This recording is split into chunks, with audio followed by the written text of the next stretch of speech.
En esta lección se describirán los fundamentos y las técnicas más básicas utilizadas para la detección de objetos en movimiento. Como ya hemos comentado, esta etapa es la primera y más importante dentro de los denominados sistemas de videovigilancia. El modelo más simple para la detección de primer plano consiste en lo que se denomina en la bibliografía como resta de fondo y sustracción de fondo. La idea es que en cada instante de tiempo existirá una imagen que contendrá solo la información del fondo en cada punto o píxel. A esto lo denominamos background. Cada imagen que estamos analizando, referida en esta diapositiva como frame y que podrá incluir o no objetos en movimiento, se le restará el fondo.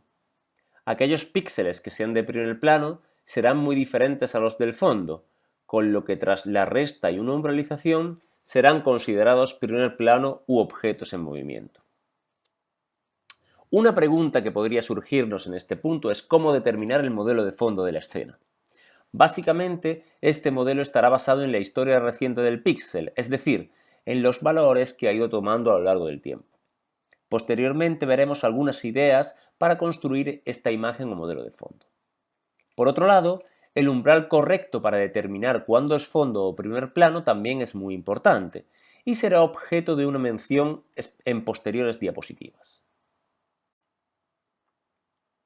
Dado el mismo esquema comentado anteriormente, la diferencia de fotogramas tiene como característica que en lugar de restar el fotograma actual al fondo, se le restará al fotograma visto en el instante anterior. La utilidad de este método es muy limitada, pero podría funcionar en condiciones muy concretas de velocidad de los objetos y de frecuencia de los fotogramas. En estas imágenes se pueden observar las principales limitaciones de esta propuesta. En la parte superior observamos como si el color es uniforme solo se detectarán parte de los vehículos como primer plano, que se destaca en rojo.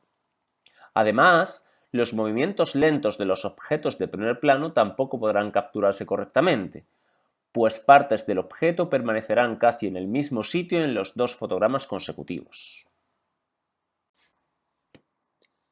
Otra opción para modelar el fondo será utilizar la información de los últimos fotogramas analizados.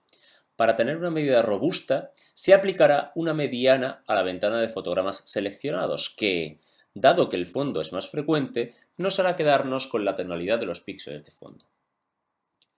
Este fondo construido es robusto y tiene poca sensibilidad a variaciones extremas, que es nuestro objetivo.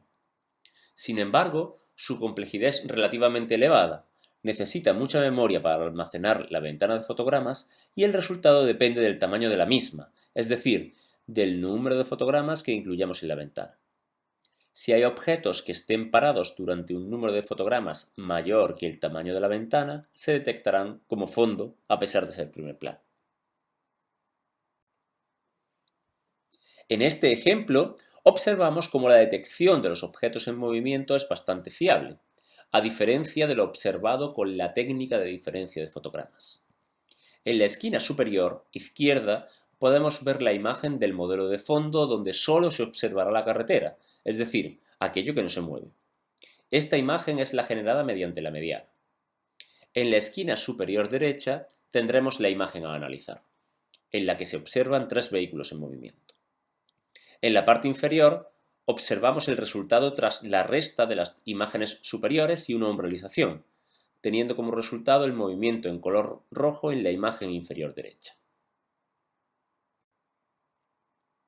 Otra forma de modelar el fondo un poco menos compleja que la utilización de la mediana es usar la media. En este caso, en lugar de aplicar la media sobre la ventana de imágenes, se utilizará una forma más eficiente para su cálculo, denominada media recurrente.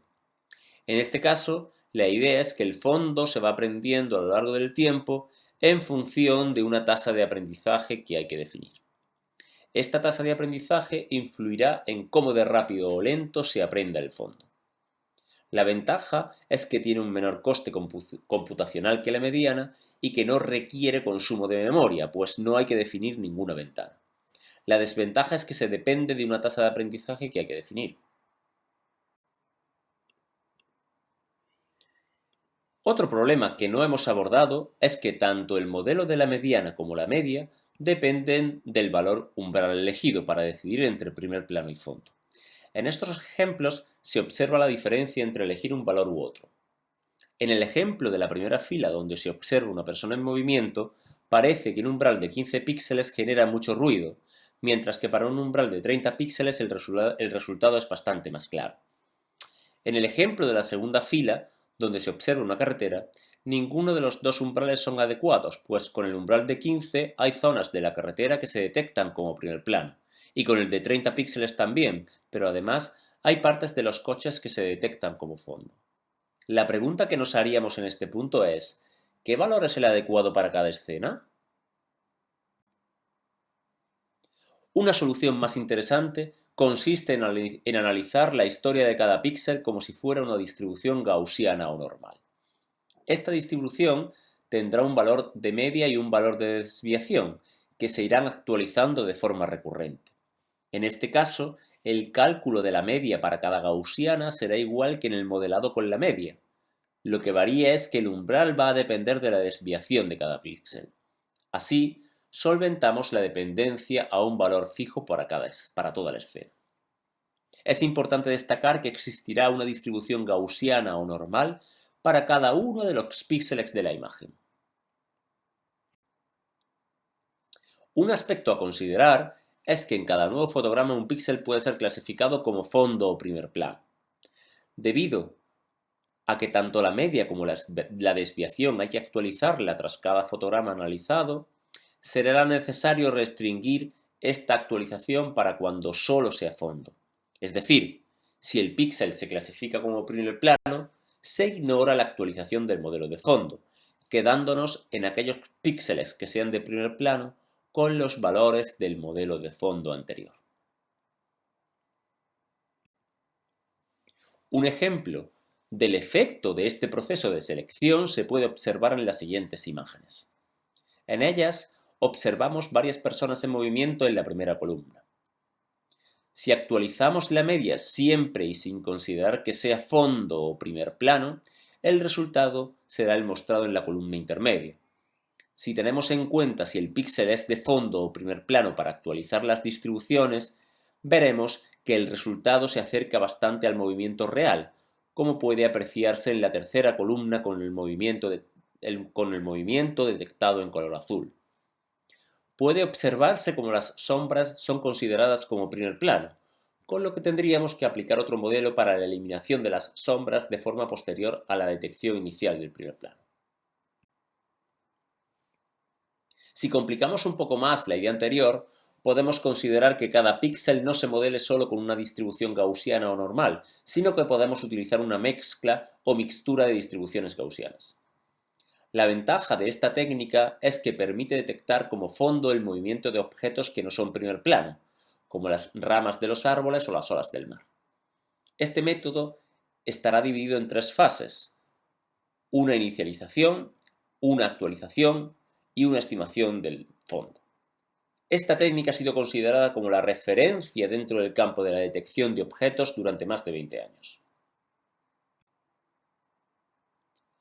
En este ejemplo podemos observar la aplicación de esta técnica sobre un vídeo de tráfico.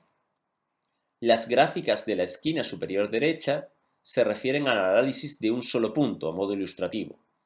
El punto analizado está marcado en rojo en la imagen de la esquina superior izquierda. Vemos además que tras la aplicación de la mezcla de gaussianas se genera cierto ruido que será eliminado mediante técnicas de postprocesado, que puede observarse en la imagen de la tercera fila. Finalmente, podemos ver en colores cómo la detección de los vehículos se realiza correctamente. En la actualidad, la irrupción de las redes de aprendizaje profundo o redes convolucionales ha provocado un aumento significativo de la viabilidad de cualquier sistema de visión artificial, entre los que se encuentran los sistemas de videovigilancia. A modo de resumen muy breve, estas redes consiguen aprender las características de una imagen de forma automática para que la clasificación sea mejor. Dependiendo de la tarea a realizar, existen diferentes tipos de redes que pueden resumirse en la figura de la diapositiva. Para la etapa de detección de primer plano que estamos estudiando, las redes más interesantes son las que se dedican a la detección de objetos y a la segmentación de objetos, que son las dos últimas comenzando por la izquierda.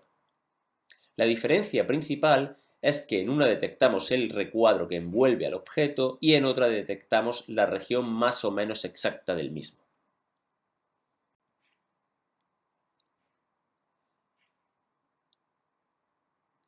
Aquí podemos observar la salida tras aplicar segmentación de objetos con aprendizaje profundo a una imagen de videovigilancia. La diferencia sustancial es que no solo detectamos los objetos en movimiento, sino cualquier objeto que aparezca. En el caso de la imagen de la izquierda, vemos cómo se detectan también los semáforos que no están en movimiento. No obstante, esta técnica se puede adaptar para que sea válida para la tarea que estamos estudiando. En la parte derecha observamos la forma que tiene una red de aprendizaje profundo, que estará dividida en un conjunto de capas. En este vídeo se observa la detección de los objetos en movimiento utilizando redes de aprendizaje profundo. Es importante reseñar que hay que decirle a la red qué objetos se quiere detectar, es decir, la clase de los objetos a detectar.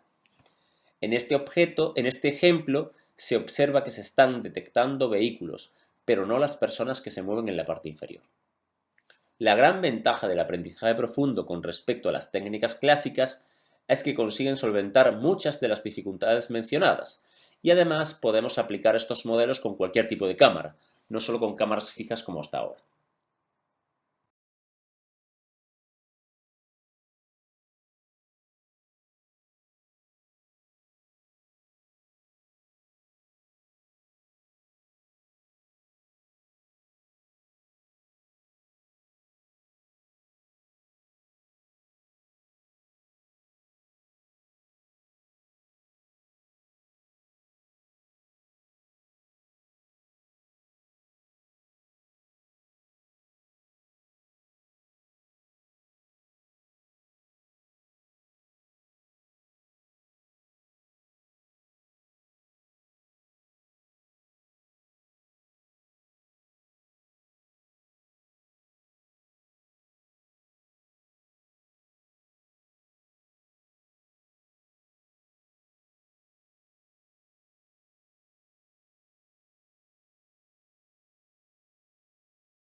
Con esto cerramos la lección de algoritmos y técnicas de detección de objetos en videovigilancia.